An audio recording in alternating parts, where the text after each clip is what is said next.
Y vamos a empezar por el viñedo. El viñedo es la parte primordial y fundamental de todo proyecto vitícola.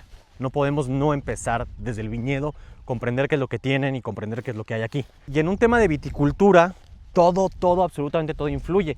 Desde la exposición en la que se encuentran las vides en este momento, pero también algo muy importante, el sol que vemos allá arriba es de suma importancia, porque esto también nos va a ayudar muchísimo o nos va a definir también cómo se va a comportar la vid, su ciclo biológico, qué tanta madurez, más rápida, menos rápida, las horas luz, lo que se puede traducir también en más o menos intensidad, más composición aromática o menos composición aromática. Vamos a empezar en el inicio, justamente la parte que está más pegada a la carretera. Aquí tenemos las parcelas de verdejo y Sauvignon Blanc le sigue de ese lado. Aquí lo que podemos ver es que la vid ahorita está en un periodo de dormancia todavía, ya se realizaron varias podas y también podemos ver la composición del suelo. Y esto me podría decir que es un suelo franco con fracciones arcillosas, ¿no? Por lo que vemos aquí. Esta es la parte menos profunda como tal de todos los viñedos. A partir de aquí tenemos la parte menos profunda, entonces tenemos también un poquito más de concentración de agua, ¿no? No hay tanto drenaje como en las partes más profundas que tenemos del otro lado. Y conforme vayamos avanzando hacia allá, vamos a tener profundidades totalmente distintas. Ahorita estamos en este punto en la poda. La poda define bastante cómo se va a comportar la vid durante todo su ciclo vegetativo. Es algo sumamente importante. No solamente es cortar plantas, sino que también vamos a definir cuánto va a cargar, cuánta energía vamos a canalizar, y esto es de suma importancia para poder definir el perfil aromático de los vinos, porque aquí vamos a definir cuánta energía, cuánto va a metabolizar, cómo va a funcionar la planta a lo largo de su ciclo vegetativo. Aquí lo tenemos, dejamos las yemas que están expuestas y los cargadores. En este caso tenemos los cargadores aquí, que son los que van a empezar a brotar, y finalmente vamos a empezar a definir y a conducir nuestra planta. Obviamente podríamos llegar a cortar ya en verde más cargadores dependiendo y acorde a lo que estemos necesitando. Pero es muy importante entender que la magia del vino, que no es magia, sino son procesos biológicos, empieza desde aquí, en el cual estamos preparando a la planta para decirle cómo se va más o menos a comportar en el año, qué es lo que va a hacer, cuánto va a sintetizar, qué va a cargar, cómo va a ser su ciclo biológico. Y eso es algo muy interesante porque cada ciclo biológico define el comportamiento único de cada una de las plantas. Y en base a la exposición podríamos tener también madureces distintas en esta parcela a diferencia de esta otra parcela. Todo depende mucho de cuánta exposición solar tengamos, el drenaje, nutrientes, profundidades de suelo. Todo eso va a ser súper importante para definir el perfil de los vinos. Básicamente aquí empieza la cosecha, y empieza la cosecha en un sentido figurado, porque obviamente estamos todavía en dormancia, pero esto va a definir totalmente las decisiones que se van a tomar ya cuando se acerque la cosecha en el verano, por ejemplo en el caso de estas blancas, y el perfil de vino que vamos a obtener de ellas.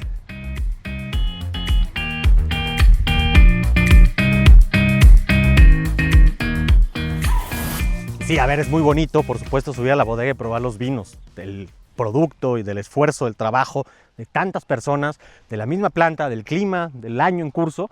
Es súper bonito, pero hay que entenderlo, cómo funciona aquí. Y todo va a influir, el follaje intermedio, cómo se relacione, también la microbiota del suelo, la calidad del suelo, los nutrientes que hayan dentro. Todo esto va a influir muchísimo en cómo se va a comportar la vid. Todo este ecosistema que vemos aquí está totalmente conectado y no podemos simplemente separarlo.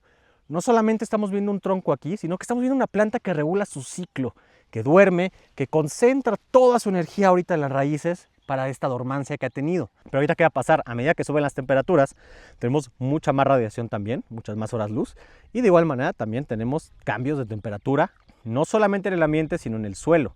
Y esto también es de suma importancia para que esta pequeña planta tan hermosa, que nos da un producto extraordinario, vaya a desarrollarse y vaya a despertar. Después vamos a tener la parte del lloro, que es el inicio, lo que nos marca el inicio de que la planta está despertando, y por aquí vamos a tener gotas de savia, que es justamente se llama lloro porque parece que está llorando. Pero lo que va a suceder es que toda la energía acumulada en el periodo de dormancia, como si estuviera hibernando, va a brotar nuevamente y nos va a empezar a dar vida, energía, fotosíntesis, brotaciones, posteriormente el crecimiento de la uva, de sus componentes fenólicos, de los azúcares. Vean esta paz y tranquilidad. Y es que cuando tenemos una copa en la mano, y lo vamos a ver al rato, es muy importante entender este concepto de tierra, de cómo está conectado absolutamente todo y nos puede brindar cosas extraordinarias. Porque si lo ponemos a pensar, es como si estuviéramos engendrando hijos y cada uno con una identidad totalmente distinta. Acá, ¿qué va a pasar? Que con nosotros los humanos pues vamos a aprovechar al máximo estas cualidades sensoriales para apreciarlo, para degustarlo, para indagar qué ha pasado. Al final de cuentas, lo que tenemos en el vino y lo que hacemos en bodega es una radiografía de lo que hoy está pasando aquí, de cada una de las decisiones que hemos tomado. Por ejemplo, el riego también, que es muy importante. Aquí tenemos sistemas de riego, obviamente no son temporales, las lluvias no son tan constantes. Aquí en esta región en particular hay lluvias en verano, que a veces trae muchos retos y puede llegar a ser desafiante. Sobre todo lluvias en plena vendimia es algo complejo porque también nos puede traer muchas enfermedades fúngicas. La humedad es la que no queremos tanto, puede dañar las plantas, los racimos. Cada situación es muy única en base al contexto en el que se encuentra y esto es lo más fascinante. No hay una regla absoluta en el tema del vino, sino que meramente somos nosotros los humanos conduciendo todas estas parcelas, que aquí podemos ver, por ejemplo, algunas, que también esto suele pasar, simplemente no sobreviven y podemos ver que las demás están trabajando de una manera adecuada. Pero aquí también puede haber un tema de enfermedades en las raíces. ¿Y qué pasa? Se tienen que reemplazar. Y podemos ver esta diversidad que es siquiera de pocos metros de distancia, cómo todo puede afectar. Ya lo que también vamos a ver allá, vamos a ver si hacemos un zoom, en todas esas parcelas que vemos allá, que tenemos por allá, también hay grandes diferencias. Ahí las tenemos un poco más altas, tenemos suelos más profundos, más drenaje. Y eso cambia también mucho el perfil del vino, el comportamiento de la planta. Vamos llegando a estas parcelas de Sierra. Estábamos nosotros antes allá enfrente. Se fijan, habrá menos de 100 metros de distancia. Acá, ¿qué cambia? Que ya tenemos suelos mucho más profundos. Aquí las raíces más o menos podrían llegar o están llegando a unos 80 centímetros de profundidad. También podemos ver también el color, la composición cambia un poco, ligeramente también poco versus la que tenemos allá. Acá tenemos un poquito más de arcilla, ¿no? Mucha más arcilla, también un par de rocas, roca caliza, que es lo que podemos encontrar, pero bueno, eso lo vamos a encontrar mucho más allá al fondo. Pero la composición del suelo podemos ver que cambia, también el follaje, ¿no? La parte vegetal está cambiando y ahorita se encuentra realizando la poda en estos viñedos. Poda que ahorita vamos a ver cómo la están haciendo, están aquí al lado trabajando. Pero para ponerles un poquito en contexto, Querétaro está en la latitud 20.8, si no me equivoco, por ahí. Todos, si no, ahí les pongo aquí el dato correcto. Y Mérida, por ejemplo, o Yucatán, está en la 25. Uno está en la 25 y otro en la 20.87, ¿no? Vamos a ponerlo así. ¿Qué cambia, no? ¿Por qué, en teoría, Querétaro o esta zona del Bajío no es apta como tal para vino dentro de los estatutos normales de latitudes? Pero aquí lo que cambia muchísimo es la altitud. Aquí estamos alrededor de 1900, 2000 metros sobre el nivel del mar y esto va a impactar muchísimo que a mayor altitud desciende la temperatura drásticamente. Estamos hablando que las diferencias y también la amplitud térmica que podemos tener aquí, es decir, la diferencia de climas entre el día y la noche es bastante amplia. Aquí podemos tener, como ahorita, por ejemplo, una temperatura de 27 grados, llegando hasta 30 el día de hoy, y en la noche va a bajar a 3 o 4 grados. Es una amplitud interesante y funcional porque va a permitir que la vid pueda levantarse con calma, pueda reanudar su ciclo con calma y de una manera más estable. Y esto funciona muy bien tanto como cuando entran en dormancia como cuando van a despertar, que el clima contribuya a que justamente tengamos un ciclo más controlado, no tan agresivo. Ojo, eso también no descarta que pueda haber problemas de heladas. Las heladas pueden llegar en marzo o hasta en abril, ¿no? Dependiendo del clima, por supuesto, pero siempre existe ese riesgo, ¿no? Sobre todo cuando la planta ya despertó y está brotando, es muy complicado que nos toque una helada. Por eso es que también limitan el riego, a veces en esas temporadas. Se mide la humedad del suelo y bueno, si no hay lluvias, etcétera, se va trabajando cautelosamente porque también al haber mucha humedad y tener temperaturas bajo cero, pues bueno, nos puede traer problemas en el viñedo. Y básicamente cada 100 metros de altitud tenemos una menor temperatura. Por eso es que podemos estar en una misma latitud pero con climas distintos. A ver, también la latitud importa, sí, pero el clima que tenemos aquí en Querétaro, particularmente en Puerta del Lobo, ¿no? Y el que tenemos en la península de Yucatán, aunque compartan una latitud relativamente similar, es muy distinto. De entrada, altitud nos dice montañas, nos habla de un clima particular y un microclima que se está generando bastante interesante. Y eso es lo que nos ha permitido poder desarrollar la vid de una manera constante, tranquila, que se pueda desarrollar en un entorno donde diga, oye, ¿sabes qué? Aquí puedo vivir, aquí sí me puedo desarrollar. Ahora, ¿qué variedades? Pues bueno, aquí tenemos Verdejo, Sauvignon Blanc, Syrah, tenemos parcelas de Merlot por allá de Tempranillo también, tenemos Charelot hasta allá al fondo. Estas variedades, cada una de las bodegas las va definiendo en base a si hacen estudios de suelo, también pueden empezar con mismos gustos personales.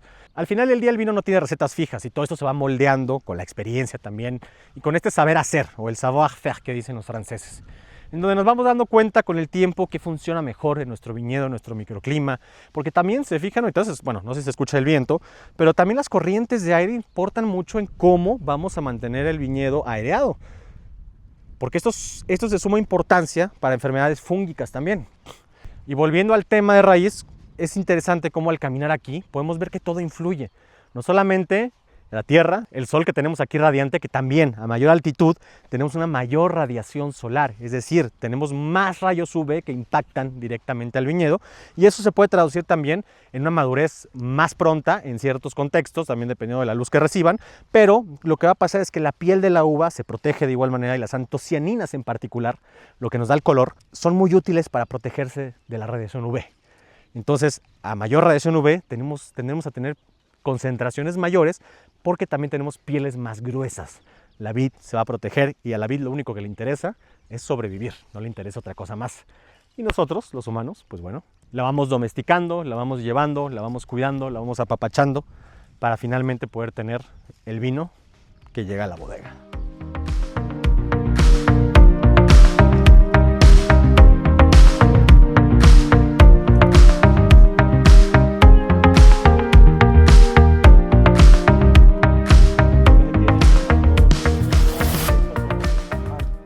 Porque aquí si nos cargamos estás muy en el límite. O después aquí dejaré 1, 2, 3. Sí lo Eso se quitaría, quita, ¿no? Sí. y aquí a ver si se deforma, ¿no?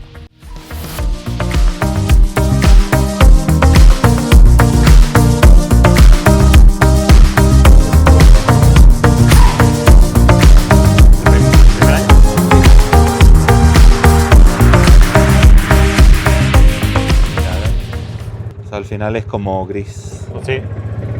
Incluso desde arriba se ven las manchas blancas aquí en el centro. Mira, ahí lo ves. Así ahí se veía más marcado. Ajá. Sí. Y aquí también tenemos otro lunar. Pues ya lo pasamos. Ya lo pasamos.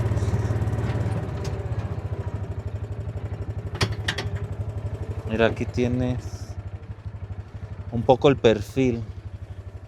Ah, mira. Aunque aquí no está la caliza, pero bueno, es algo parecido ahí. Pero sí, en algunos sitios es ¿Mucho más marcada? sí es profundo. Pero sí, ahí salió un poquito, o sea, ya no es blanca, viene como más grisácea, una mezcla. Y más sobre todo que esta parte pues al final se trabajó con el riego, entonces se mezcló y demás. Pero bueno, ahí dentro sí está muy clara la caliza. ¿Estas qué son? ¿Tempranillo? Tempranillo. Y esa es como la parte más alta que es allá, ¿no? ¿Todavía? Sí, ahí es donde está el Syrah que no probó. Claro, sí, el que me dijiste que tenía mayor expresión aromática, ¿no? De ese lado. O sea, ¿qué consideras que es como la mejor zona que se da? Sí. Por la exposición, por todo. Y después lo que tenemos mucho es hormiga riera. Que las plantas, ¿no? Las empieza a perforar, sí. Mejor. Entonces ves aquí el suelo mucho tiene más piedra, es menos profundo. Sí. Hay buen vigor acá, ¿eh?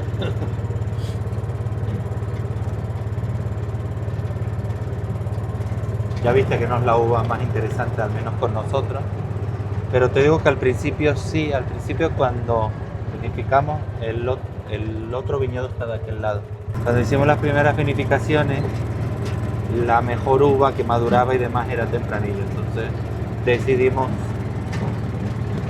aumentar la proporción. Sí, está mucho más marcado. Uh-huh.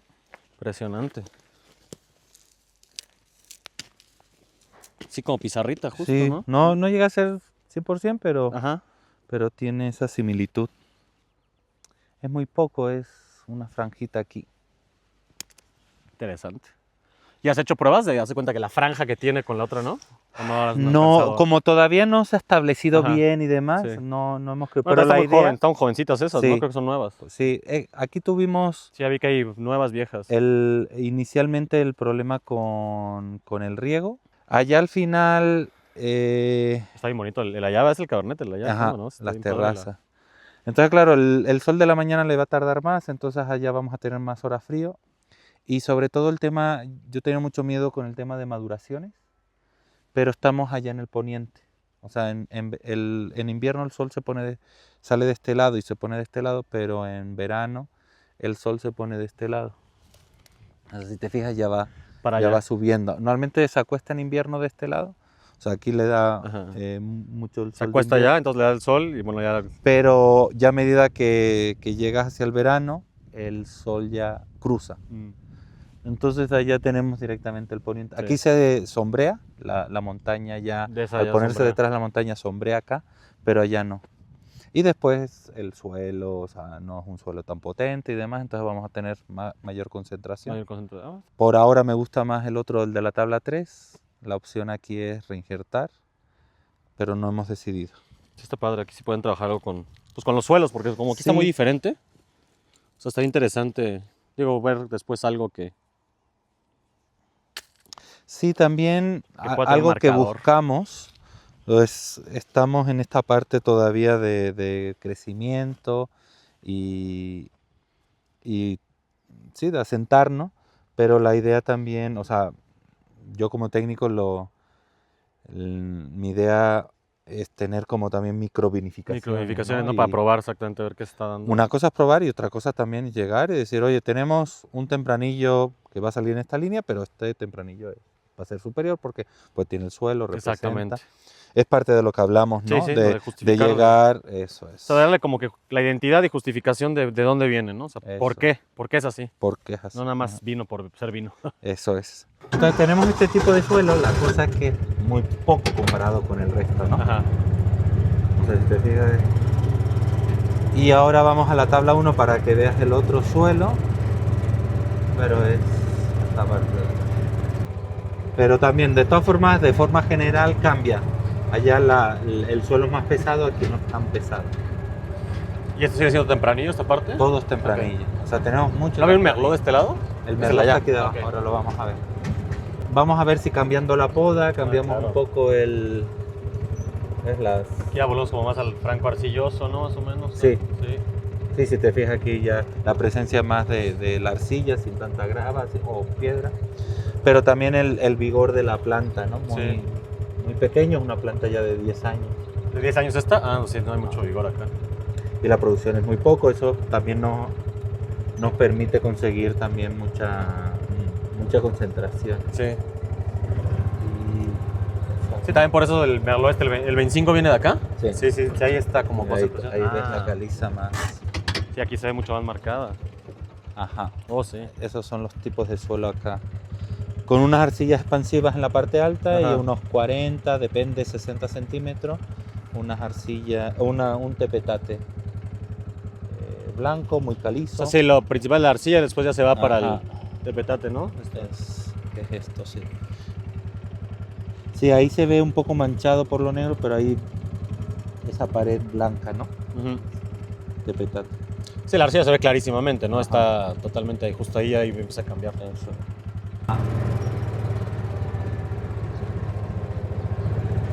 Entonces tenemos menos vigor en esta parte, pero la uva con mayor concentración. Concentración, ¿no? Sí.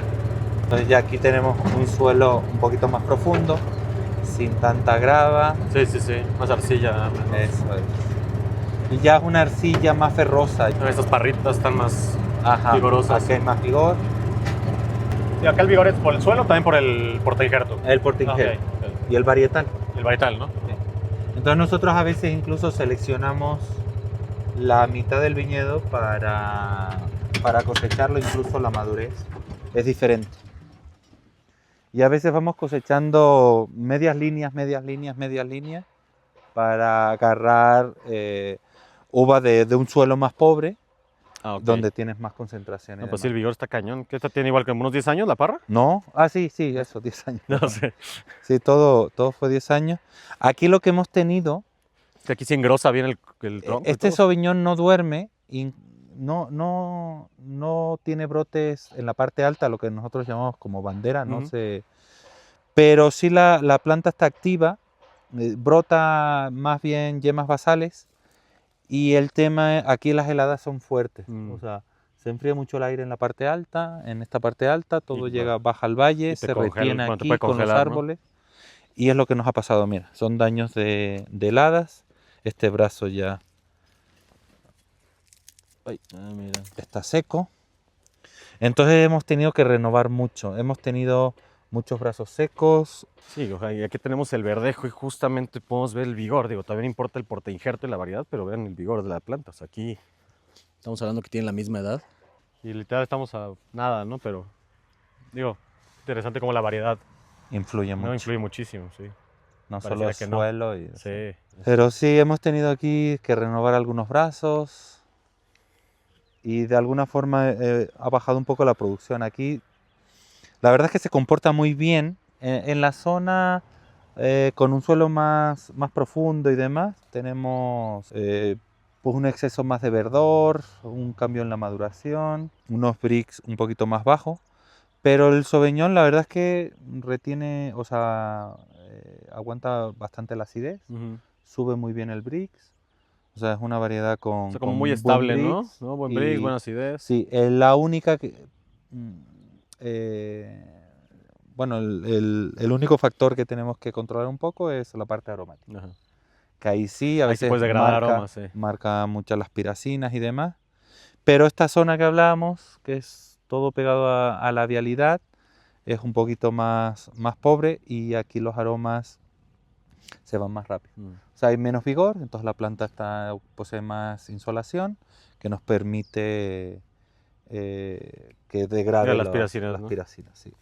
Nosotros incluso hacemos deshojados muy intensos porque el follaje aquí es grande. Es grande, sí. Ajá. Entonces sí. Sí, porque si la tapas con sombra, pues nunca vas a Eso degradar es. la piracina. Sí, después también es muy sensible a botritis. Mm. Cuando la lluvia es muy intensa, la botritis también es Es algo. que sí, sobre todo que es en verano, ¿verdad? Eso O sea, ese es. sí es el problema.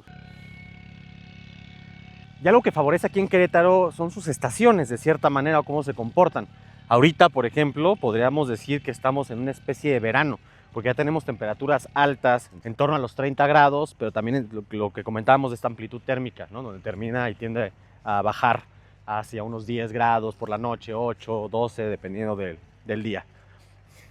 Lo que ayuda en esto es que también en el verano a partir de mayo empiezan las lluvias, y esas lluvias ayudan también a que baje la temperatura, se nuble mucho más y podamos mantener o conservar mucho más la acidez. Pero también eso trae problemas. ¿Por qué? Porque las lluvias traen humedad y la humedad trae problemas al viñedo. Es por eso que Querétaro tiene este microclima tan único, adaptado también a una viticultura extrema, que permite que puedan todavía preservar mucha más acidez que algunas otras regiones vitícolas.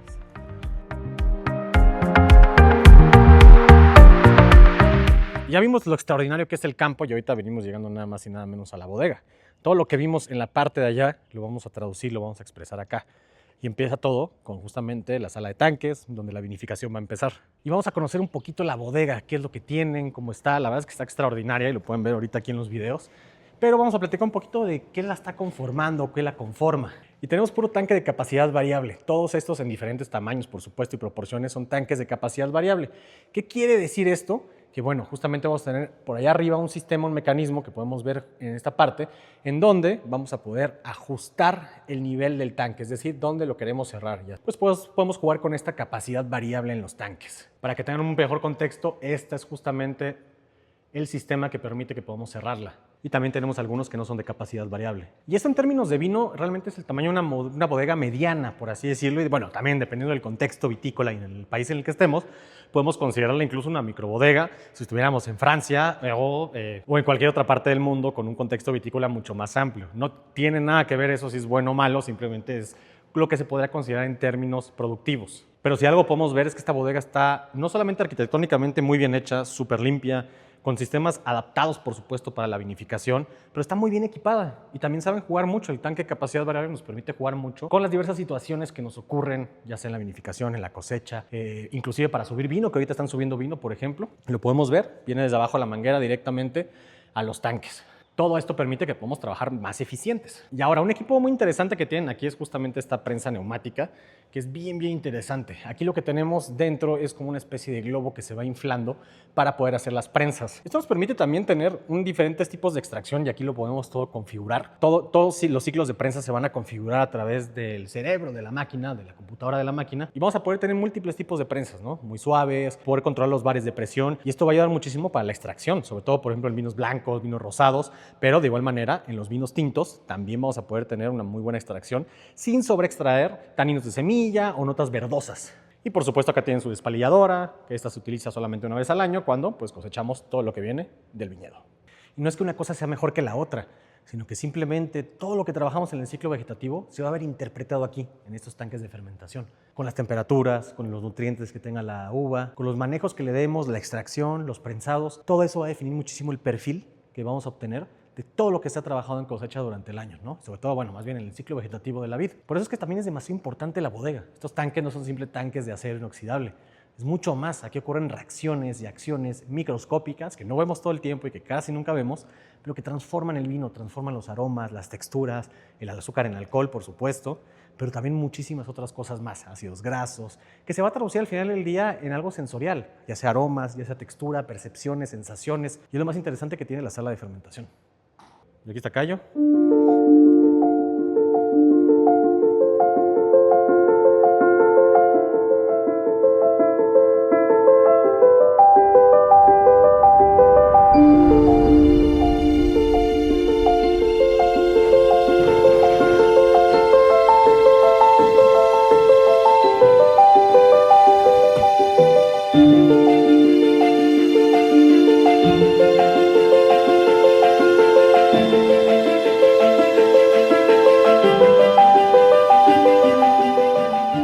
Entrando al área de barricas, una de las salas más importantes porque aquí se define la crianza del vino y también una de las más buscadas por todos los entusiastas del vino. Siempre tienen a ser muy imponentes, ¿no? Y claro que sí, porque el vino está aquí reposando, se está oxidando y está agarrando mucha mayor complejidad y estructura. Ahorita lo que podemos ver es que están haciendo trabajos de bodega, justamente, y tenemos la fortuna, ahorita están haciendo trasiegos, están vaciando vino de aquí, poniéndolo en un contenedor momentáneamente para después lavar la barrica y volver a pasar el vino. Este tipo de trasiegos se llegan a hacer alrededor de cada 4 o 6 meses, un año, dependiendo de la bodega. Cada bodega va a definir su propio proceso. Pero básicamente, para que se den una idea, tenemos robles de todo tipo. Tenemos robles franceses, robles húngaros, roble americano, pero mayoría siempre es francés y también húngaro. Y los tiempos de crianza no son como tal definidos, sino que se van definiendo con el tiempo y dependiendo de la estructura del vino, dependiendo también de lo que queramos lograr con el vino. No hay un tiempo definido como tal que va a pasar en barrica. Al final del día el vino mismo decide y la estructura del mismo vino nos va contando. Es muy importante también hacer análisis cada mes, de igual manera también hacer pruebas. ¿Por qué? Porque la parte sensorial es sumamente importante en la crianza en barricas. Y justo aquí está el sistema también que habíamos hablado. Justo es la manguera que va hacia arriba, la sala de tanques, para empezar a subir el vino. Aquí podemos ver que están limpiando una barrica, sanitizándola, de igual manera con vapor. El vapor es una herramienta sumamente importante para poder tener las barricas en óptimas condiciones, sobre todo cuando se trata de trasiegos o incluso cuando ya no vamos a usar la barrica y vamos a sacar el vino por completo. Es una excelente manera de desinfectarlas, de limpiarlas, de lavarlas y de también garantizar una gran conservación sin vino y sin producto.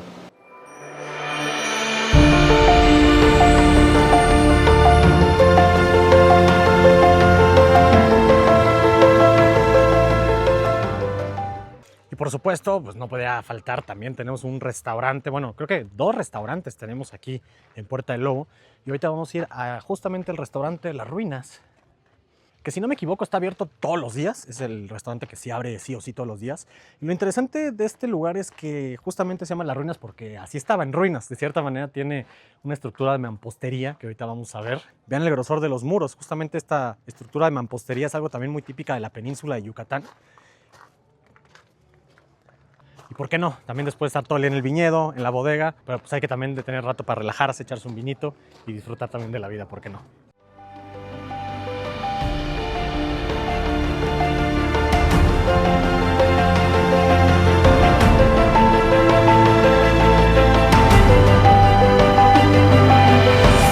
¿El tinto qué te pareció? Bien, tinto bien. Como dices, justo tinto joven, fácil de beber. Pues ya aprovechando, ¿cuántos años tiene este restaurante aquí ya establecido? Creo que más o menos 5. Funcionó un tiempo como buen bar.